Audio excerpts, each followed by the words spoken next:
তাহলে কোরআনের দাম আছে না নাই? এজন্য মুসলমান কোরআনওয়ালাদেরকে বেশি বেশি মহব্বত করেন।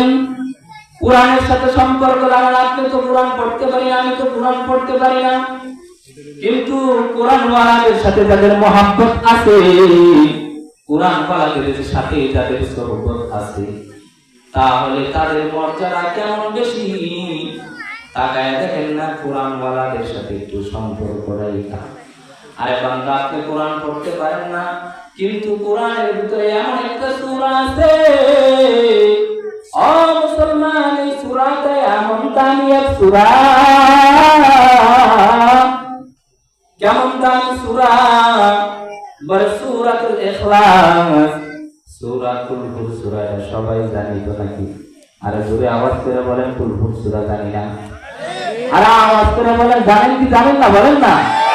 যদি জানেন, আল্লাহ নবী বলেন, আমার আল্লাহ জানায়া দেয়, দুনিয়ার মানুষ যদি কোরআন নাও পড়তে পারে, কোরআনের সাথে সম্পর্ক নাই, কোরআন পড়তে পারে না, যদি সূরা ইখলাসটা বেশি বেশি মহব্বত করে, বলে কেমন কইরা? বলে বান্দা যদি একবার সূরা ইখলাস তেলাওয়াত করে, সূরা ইখলাসটা বান্দা একবার পড়ার সাথে সাথে আমার আল্লাহ এই বান্দার আমলনামার ভিতরে এক পারার সওয়াব, আল্লাহ 10 পারার সওয়াব ওই বান্দার আমলনামায় লিখে দেয়।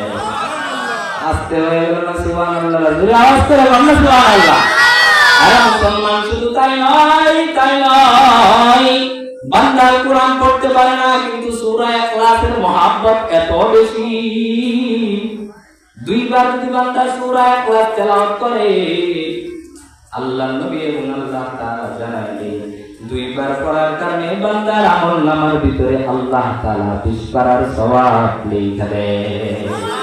শুধু কি তাই তাই তাই নয়, যদি বান্দা কোরআন না পড়তে পারে, কোরআনের সাথে সম্পর্ক নাই, কিন্তু বান্দা যদি এই সূরা ইখলাস কুল সূরাকে মহব্বতের সাথে, আত্মহতের সাথে বান্দা যদি 3 বার ইখলাসের সহিত সুন্দরভাবে তেলাওয়াত করে নেয়, ওই বান্দা কোরআন পড়তে পারে না, কিন্তু 3 বার সূরা ইখলাস পড়ার কারণে আমার আল্লাহ রাব্বুল আলামিন এই সূরা ইখলাস 3 বার পড়ার কারণে ওই বান্দার আমলনামার ভিতরে এক খতম কোরআন তেলাওয়াতের সওয়াব লেখা দেয়।